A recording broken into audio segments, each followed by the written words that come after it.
In this episode, I walk through the answers to some of our most frequently asked questions about salary negotiations. We'll walk through when you do and when you don't negotiate for salaries, and if you are negotiating, how specifically to succeed. How to negotiate a job offer. Whether you're new to consulting, just finding it for the first time, or whether you have an offer in hand, this is one of the most common questions that we get, and there is so much misinformation around it. Now, negotiating a job offer in general, you should do in every situation. Ask for more base, ask for more bonus, ask for more position, ask for more of all things. In fact, many firms bake in a negotiation around your initial offer when they make an offer to you. However, in consulting, the playing field is a little bit different. So I'm going to walk through different positions and how in each position you should handle negotiations for consulting salaries. I'm Jenny Ray LaRue, the Managing Director of Management Consulted. And if you want to work one-on-one with somebody to prepare a negotiation, we would love to work with you. We have coaching on our site at managementconsulted.com, and you can also just shoot us an email. So let's walk through some of the different information where we're going to talk about how you negotiate a job offer in consulting. First of all, as an undergrad or an undergrad intern, you have absolutely no way to negotiate for 95% of your comp package. What that means is that the base that they're going to pay you, non-negotiable. And you basically have no other options. If you're going to investment banking versus consulting, they're going to say, have a great time. You're going to hate it there. We're going to love our life here. You're going to end up in a good place, but don't worry about it. They're not even comparable. If you try to compete firms against one another, they'll say, this is our firm, this is who we are, and this is what we pay. So at the consulting firm level, there is no gender gap disparity based on who negotiates and who doesn't. There is really no issue with how you negotiate because the focus is just, here is the offer letter, here's how it's going. The 5% that you can negotiate for is just what the non-tangibles are. So for example, if you are thinking about a start date, usually if you accept early, they're going to give you the first choice of start dates.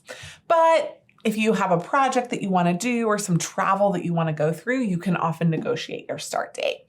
You might be able to negotiate whether or not something historically factored in if you're going in as an experienced hire. So let's say you worked for 2 years in the Peace Corps and they're saying that counts for 0. Maybe you get it to count for 6 months. All that it means is that you're on a different promotion cycle, but not different comp process. So overall, really basically nothing that you can do at the intern and undergraduate level. At an MBA level, it becomes a little bit different because as a summer intern, you have additional things like your office location that might really matter to you. And at the MBA or the post-grad level, you'll find more people that have a significant other that they're working around, and consulting firms can help with that a little bit. You also find some people that are working in an international location and they want to change offices post-internship. So our recommendation is that you take an offer that is in a place that you would want to work, only if you're really happy to work there. You cannot try to negotiate later. So if you want to ask for the intangibles at the MBA level, you need to do that on the early side of the conditions.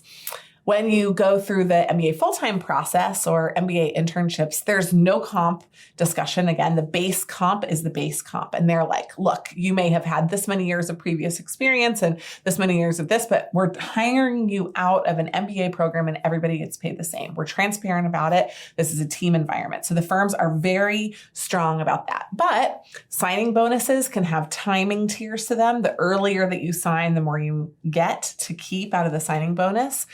You might also have performance compensations, but honestly, in the core, other than the same things like your start date and also the office location, you don't have a lot to negotiate on when you're at the MBA level. When it becomes super interesting is when you are an experienced hire, because there the firms don't have anybody to keep you equal with. Now, they're still finding an importance in transparency and in making sure that the team is the team and there's no like hotshot who's coming in from outside who's making twice as much as anybody else.